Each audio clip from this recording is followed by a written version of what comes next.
It is not by any means perfect, but it's a start. This was so cluttered. I literally couldn't walk anywhere in this room. Even though I should have never procrastinated for as long as I did, I finally cleaned it up. I actually have room to walk.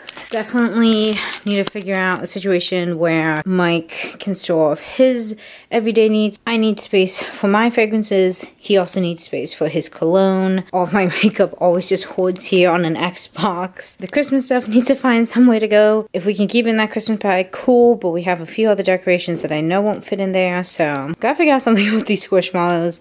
This is all of the trash that was in the room. Our nightstands are still a mess, but it's a mess I can deal with. I just couldn't take it anymore with how dirty entering the room looked, so I just got into a really manic cleaning mode and cleaned it up. Not by any means the best, but a good starting point.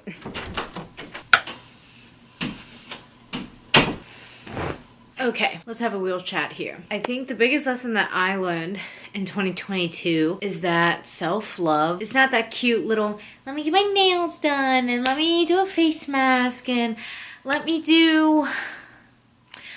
take a million bubble baths and all of my stress will go away. Stress is always gonna come into your life whether you like it or not.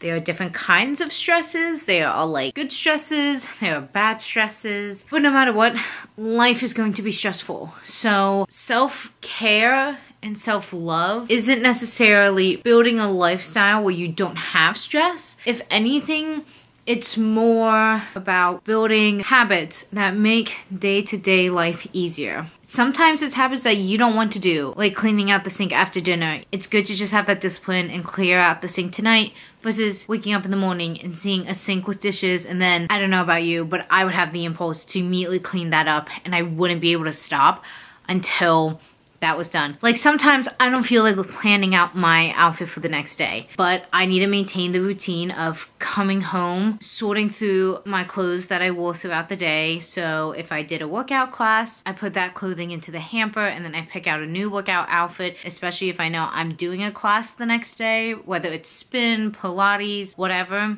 and then packing my outfit that I want to wear for my work day after class. I don't always want to do this, but if I don't do it, I notice that like life feels 10 times harder and I don't enjoy it as much. So that's why I suck it up and do it. And honestly, that has been the best version of self-care and self-love that I've learned. It's just that extra bit of discipline that does make life 10 times easier for me. Because when I wake up the next day and all I have to do is put on the workout clothes that I laid out the night before and pack my coffee and go, it is 10 times easier. And I love that than having to wake up, pick a workout outfit, pick out an outfit for after, pack my gym bag, pack my work bag, and then prep my coffee and whatever. Like, this is just so much easier, so why wouldn't I do it?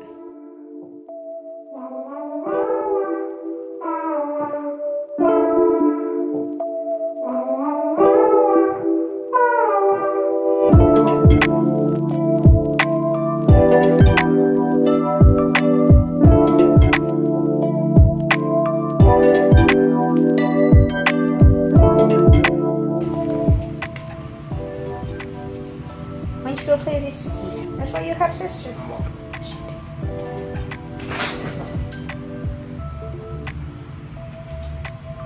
This game, if you do see an arc screen, let me see. You're such a devil now. Sometimes I don't have the time to sit down and journal every single day or consistently. So if I miss, I'll sit down for like 45 minutes and just journal until I feel like I'm rebalancing that I needed. So one thing I did differently about my resolutions this year, I lowered my expectations. And I know that sounds kind of counterintuitive because you're supposed to have these high expectations of yourself to push yourself to be better. But I thought about it, and the fact that some of my resolutions are like just making these standards and expectations that were kind of like really reaching far out of my bounds, I was like, okay, let's start with baby steps. Some really big goals that I never made habits in 2022, like journaling and reading consistently. I knew immediately that I wanted to make those priorities in the sense of maybe not being so harsh where I'm like designate 30 minutes to reading. Well, yes, that's super easy to some people and like stupid that I couldn't carve out 30 minutes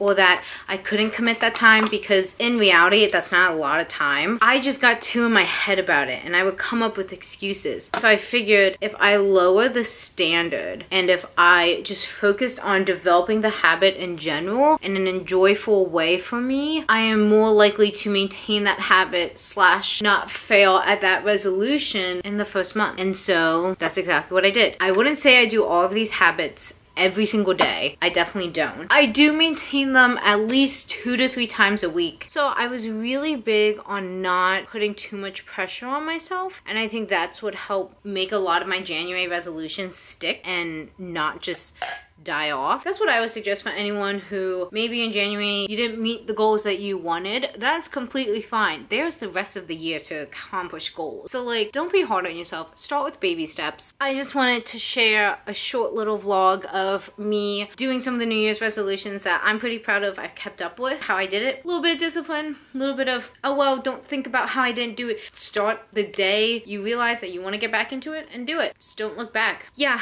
I hope you guys enjoyed this video. If you did, like it, subscribe, comment down below other videos you guys want to see, and I'll see you guys next time. Bye.